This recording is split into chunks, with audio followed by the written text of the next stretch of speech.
Ok, así que ya estamos grabando para complacer a Jordi y para que se quede allí este tiempo de devocional para el resto de los muchachos y la familia de los jóvenes. Vamos a orar para comenzar este tiempo. Padre, te damos gracias por esta noche. Gracias por poder estar juntos en armonía. Gracias por la tecnología y todo lo que tú has permitido que tengamos a la mano para hacer posible este encuentro virtual. Pedimos, Señor, que tu Espíritu Santo esté hablando a nuestro corazón y esté acomodando la palabra tuya para renovar nuestra mente, para transformar nuestra vida, de tal manera que podamos comprobar que tu voluntad es buena, agradable y perfecta. En el nombre de Jesús te pido, Dios, que bendiga a todos los que se están conectando y también a aquellos que van a estar recibiendo la exhortación a lo largo de esta semana. En el nombre de Jesús, amén. Amen.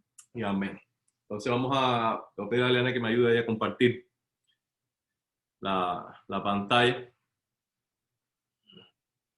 You have to allow it, Justin.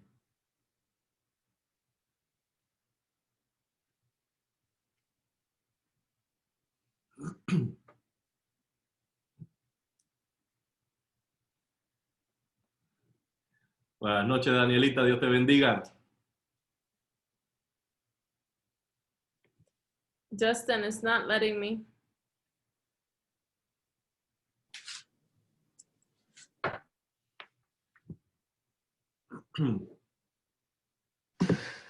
See if you can do it.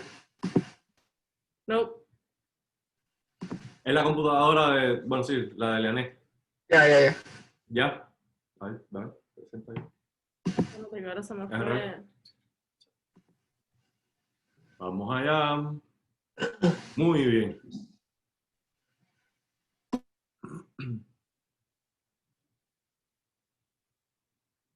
Wow, qué bien se ve esto. Bueno, muchachos, quiero compartir con ustedes un pasaje que está, discúlpenme, en Juan, en el capítulo 2, es Jesús purifica el templo. Este pasaje del capítulo 2 de Juan viene a continuación del primer milagro de Jesús, que ¿cuál fue?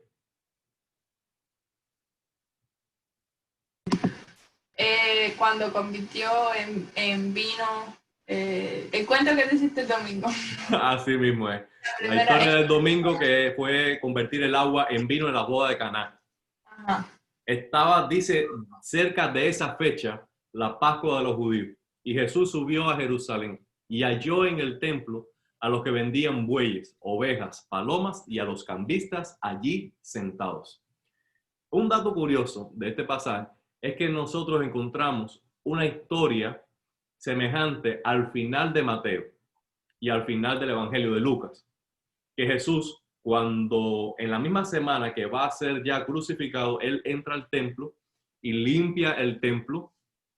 Después de aquella entrada triunfal a Jerusalén, cuando los niños cantaban, Hosana, Hosana, bendito el que viene en el nombre del Señor, Hosana al Hijo de David, gloria a Dios en la altura, que cantaban y alababan a Dios. Jesús entró a Jerusalén y fue al templo y allí él hizo una limpieza del templo. Aquí nosotros encontramos la misma historia, el mismo evento, la misma circunstancia, pero es al principio del ministerio de Jesús. Lo que nos hace pensar a nosotros que Jesús hizo una purificación del templo en 2 ocasiones, empezando su ministerio y después de 3 años de su ministerio, terminando, él entra al templo y encuentra las mismas circunstancias, lo que nos dice a nosotros que aún después de la primera advertencia de Jesús, de este evento que vamos a estudiar hoy, el pueblo no aprendió y no escuchó la voz del Señor, sino que perpetuó la tradición a pesar de la confrontación fuerte de Jesús, de lo que estaban haciendo con el templo que era indebido. Ahora bien, aquí nosotros tenemos un momento en que Jesús va al templo y sube al templo como era costumbre para todo judío. Ir al templo era una práctica habitual hasta el día de hoy. El querer ir a Jerusalén, el querer estar en la ciudad santa, siempre trae buenos recuerdos y buenas aspiraciones al judío temeroso de Dios. Y Jesús como judío fue a Jerusalén. Pero allí dice que halló en el templo bueyes, ovejas, palomas y a los cambistas allí sentados. Bueno, realmente en el templo podía haber encontrado muchas cosas. En multitud, extranjeros, podía haber encontrado allí los escribas, los fariseos, los que sabían mucho de la ley. Quizás estaban rodeando ese lugar tan público en figuras importantes de Jerusalén. Sin embargo, nada llamó la atención de Jesús. Nada distrajo su mirada. Nada robó más su apreciación que la condición triste, decadente, pobre de la religión en Jerusalén. Porque allí él vio que había muchos animales. Estos animales comenzaron a traerlos al templo de Jerusalén con una buena intención. ¿Por qué? Porque las familias no tenían la necesidad de viajar grande distancia con un animal para el sacrificio, sino que simplemente llegaban con su dinero al templo y allí le daban el animal. Es decir, que es una buena idea. Hay buenas intenciones en esto, quizás en un inicio, de proveer un sacrificio a aquellos que viajaban larga distancia y que no tenían que preocuparse por esto. También la preocupación de quienes estaban allí en el templo y administrando todos estos animales era que estos animales sí estaban listos para el sacrificio. No tenían ningún daño, cumplían todos los requisitos de la ley. Y entonces quizás un padre de familia no tenía que preocuparse con decir, quizás se me olvidó un detalle, no revisé bien el animal, quizás el animal que llevo es imperfecto, no va a ser aceptado por el sacerdote, pero tengo la garantía de que si lo compro en el templo, ese sí lo van a aceptar. Es decir, que hay una logística que está detrás de esto, que trata de ayudar, facilitar el adorador. Pero lo que sucedía es que ellos realmente habían convertido aquello en un negocio.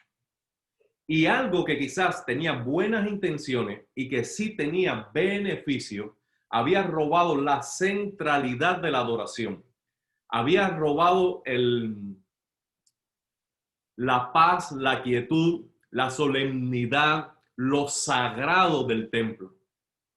Y el templo como tal, en lugar de ser un lugar donde el pueblo iba a buscar a Dios, a orar, a interceder, ya era una plaza pública de negocio, era un mercado. Junto con estos animales estaban allí los cambistas, es decir, las casas de cambio. Habían personas que ponían sus mesas y cambiaban la moneda. Ustedes recuerdan también que los judíos siempre han sido esparcidos por todas las naciones. Y los judíos extranjeros venían a Jerusalén también con el deseo de adorar, quizás una vez al año lo hacían. Estas peregrinaciones son famosas hasta el día de hoy. Pero cuando llegaban allí con la moneda extranjera, ellos necesitaban convertir la moneda en la moneda que circulaba en Jerusalén para poder comprar esos sacrificios. Entonces, están los que venden los animales para el sacrificio y están entonces los que cambian la moneda. Esto era el centro de atención. Había tanto movimiento, tanta fila, tanto barullo, tanta bulla. Usted se imagina todos esos animales, toda buey, oveja, paloma, y las personas proponiendo la casa de cambio, que yo le doy más barato, y lanzando los precios. Era aquello una locura. Algo quizás con buena intención para facilitar la adoración se convirtió en un estorbo para ellos. Y yo creo que esto nos puede hacer pensar a nosotros también. ¿Cuántas cosas buenas en la vida cristiana podemos hacer, pero que no es lo central del evangelio? ¿Cuántas buenas acciones podemos realizar como cristianos, pueden ocuparnos como cristianos, pero que no es lo principal? Veamos cómo sigue la historia.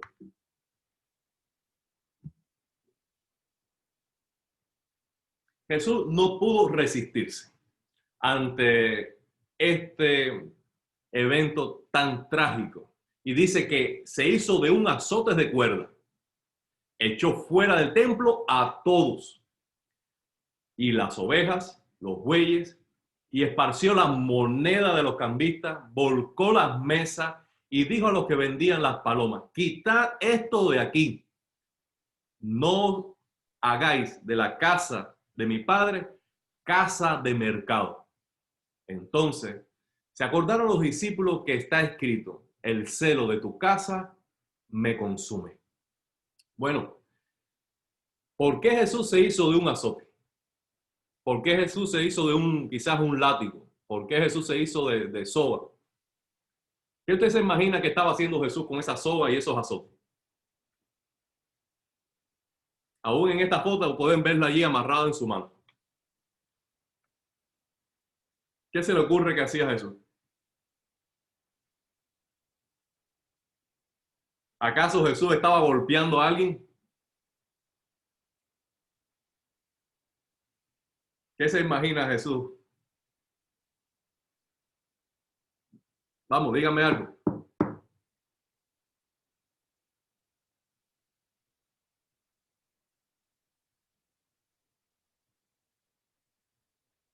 ¿Nada se le ocurre?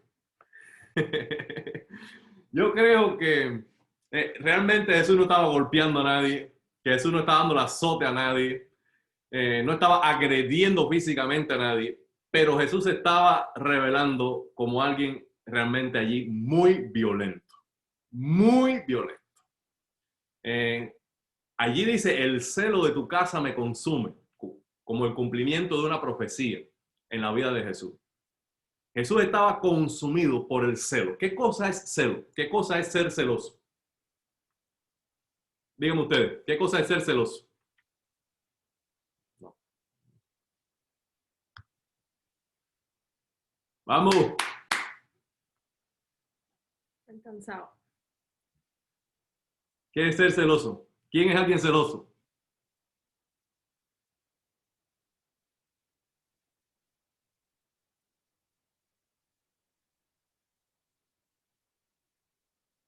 Justin y Lorena no, ellos no son celosos.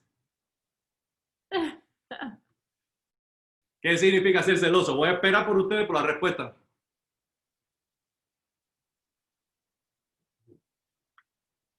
Joshua, ¿qué cosa es jealousy? Like envidia o algo así, I don't know if that's like the same thing. Se relaciona, So, pero no es exactamente lo mismo. Mostrar but you're- envidia. ¿Qué significa? ¿Quién dijo algo? Camila. Camilita, ¿tú dijiste algo? No, yeah. ¿Qué cosa es celo para ti, Camila? What do you think jealousy is? Mostrar envidia por lo que alguien ha hecho. Ok. Okay. Uno más. Catherine, ¿qué piensas? I guess que, like, por ejemplo, Dios en una manera es celoso porque, como dice en la Biblia, que no quiere que nosotros, like, adoremos a otros dioses. So I guess en esa manera fuera envidioso. Excelente. El celo pudiéramos verlo de muchas maneras, pero visto de manera positiva, en este caso de Jesús, es cuando se ve amenazada la lealtad de un compromiso, de un pacto, eso provoca celo en una de las partes, en las dos personas. Por ejemplo, en el matrimonio, un celo bueno sería cualquier persona, cualquier evento, circunstancia o posesión o actividad que amenace la lealtad que se tienen dos personas, en este caso el matrimonio basado en el amor, eso provoca celo en cualquiera de las dos personas y defiende la lealtad, defiende el compromiso, defiende la relación, visto de manera positiva. Entonces, en este caso, Jesús se volvió lleno de celo en el templo. ¿Por qué? Por una parte está Dios, su pacto, sus promesas, sus mandamientos. Por otra parte está el pueblo de Dios que debe responder con temor, con obediencia, con respeto por su templo. Y como esa relación estaba siendo amenazada por todo el negocio que había en el templo, entonces Jesús quiso quitar de en medio el estorbo, quiso atacar violentamente a aquello que está haciendo un tropiezo para la relación de compromiso, de lealtad, de obediencia que debía tener el pueblo de Israel con Dios. Y Jesús allí realmente lo vemos como nunca antes en su ministerio. Estas dos ocasiones muestran un Jesús con un carácter fuerte, firme, lo que es capaz de hacer lleno de enojo. Vemos a un Jesús que con toda autoridad se pone del lado de la santidad de Dios, del lado de Dios para defender su casa. Él está solo, volcando todas las mesas, virando todas las mesas, soltando todos los animales, expulsando a todos del templo. Él solo. Ahí en el templo estaban los escribas, los fariseos, estaban los levitas, estaban los religiosos celosos también por el templo que estaban adorando, estaba la guardia del templo. Sin embargo, él no tuvo temor de nadie y él enfrentó esa circunstancia que era adversa. Y yo creo que Jesús hace lo mismo cuando en nuestra relación con Dios, tanto cosas que pudieran ser buenas o cosas que naturalmente y evidentemente no lo son, que son pecados, cualquier cosa que se interpone en tu relación con Dios, Jesús, por amor a ti, por amor al pacto que Él ha hecho contigo, Él va a quitarlo del medio. Él va a ir en contra de eso. Si es una persona lo que está afectando tu relación con Dios, si es un hobby, un deporte, una actividad, si es una posesión, un bien, Él va a ir en contra de eso. Él va a quitarlo, Él va a derribarlo, Él va a moverlo. Él va a demostrarte que eso no debe estar en el centro de tu vida. Y va a hacer cualquier cosa por removerla de tu vida. Y esto lo hace por amor a ti. ¿Cuántas cosas de mi vida Dios ha tenido que remover? A veces dones y bendiciones que en un momento Él me ha dado, que yo he puesto toda mi atención en eso. El Señor me dice, no. Aunque esto es bueno, aunque esto ha sido una bendición, tú debes enfocarte en mí como dador. Pensemos en lo siguiente. Sus carreras son una bendición de Dios. Sus estudios son una bendición de Dios. Sin embargo, muchas veces los estudios, la vocación, las carreras, roban tanto la atención, tanto la atención que se interponen entre ustedes y Dios, que si ustedes no son cuidadosos, si no son celosos en su relación con Dios, se van a ver afectada tu relación con Él. Yo no sé por qué, pero cuando a veces necesitamos tiempo, sacar tiempo para estudios, por ejemplo, que es lo que estamos hablando, lo primero que se nos ocurre es usar el tiempo de estudio de la Biblia. Es decir, usar el miércoles por la noche, usar el domingo por la mañana, usar cualquier tiempo, por ejemplo, el viernes los que van al ensayo, usar el tiempo del ensayo del coro y separarse de las cosas espirituales, ocupar las cosas espirituales, el tiempo que tú tenías separado para las cosas espirituales, para aquello que Dios te ha dado como una bendición, pero que está tomando el lugar de Dios. No sé si tiene sentido para usted, pero debemos tener cuidado. ¿Por qué? Porque eso que es una bendición de Dios, si ve que está estorbando en tu relación con Él, no va a estar contento y va a ir para remover, va a ir allí para reprender, va a ir allí para quitarlo del medio y ponerlo en su lugar. Porque sobre todas las cosas, Dios te ama y Dios quiere ser una prioridad en tu vida. Y Dios quiere que tú seas un adorador en su presencia. Y Dios quiere que toda tu atención, todo tu esfuerzo, que tú le ames con toda tu mente, con todo tu corazón y con toda tu fuerza. Ahora, este pasaje termina diciendo lo siguiente. Eli, por favor, léeme los versículos. Y los judíos respondieron y le dijeron, ¿qué señal nos muestras, ya que haces esto? Respondió Jesús y le dijo, destruid este templo y en 3 días lo levantaré. Dijeron luego los judíos, en 46 años fue edificado este templo, y tú en 3 días lo vas a levantar. Mas él hablaba del templo de su cuerpo. Por tanto, cuando resucitó de entre los muertos, sus discípulos se acordaban que había dicho esto, y creyeron la escritura y la palabra que Jesús había dicho. Amén. Ahora, de pronto ya aparece alguien con cierta autoridad en el templo y dice, bueno, este hombre hay que pararlo, vamos a preguntarle con qué autoridad hace esto, quién es él para hacer lo que está haciendo. Y Jesús, para dar evidencia de su autoridad, va a hacer una referencia a su resurrección.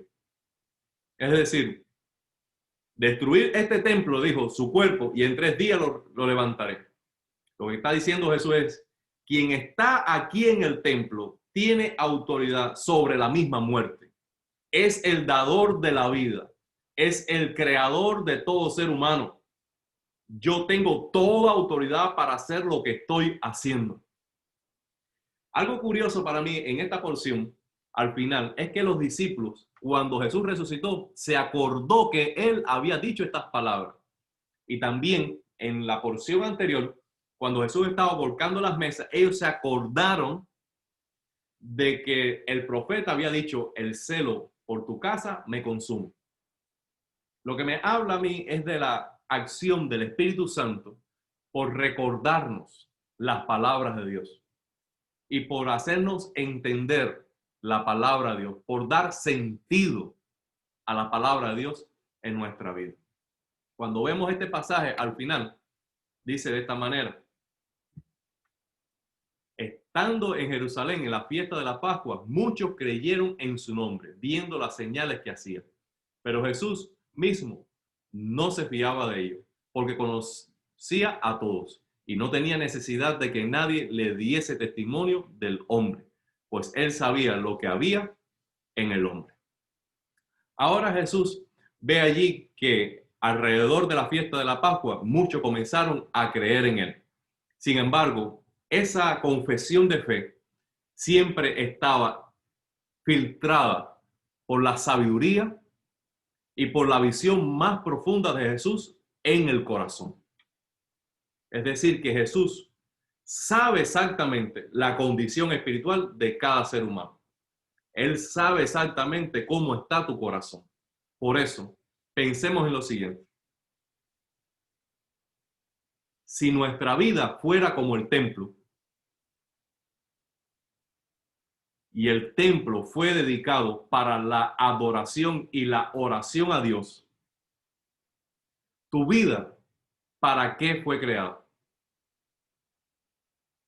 Para lo mismo, para adorar, orar y buscar a Dios. Pensemos en lo siguiente también.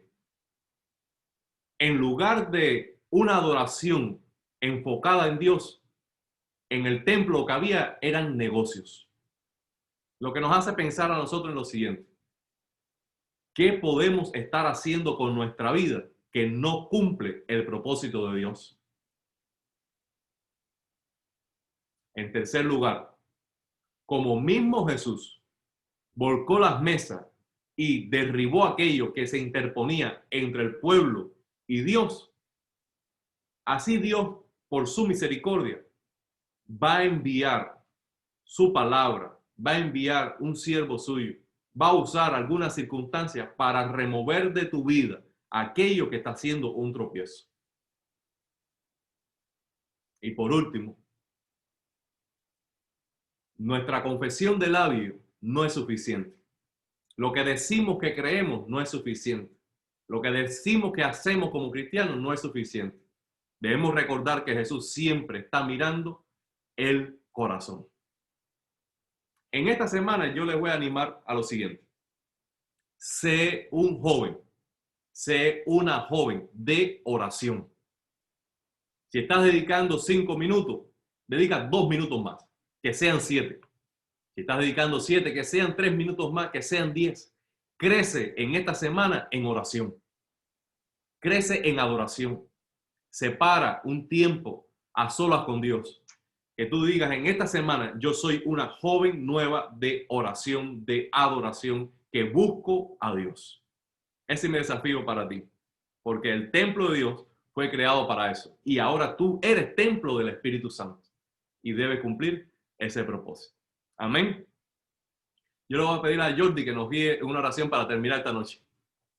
Bueno, gracias Señor por que tú nos has permitido de esta noche. Gracias. Ahora llévanos con tu amor, que podamos dormir bien y el miércoles reunimos a tu casa. En el nombre de Cristo. Amén. Que Dios lo bendiga. El miércoles lo vemos a las 7:30 por la noche. Muy bien.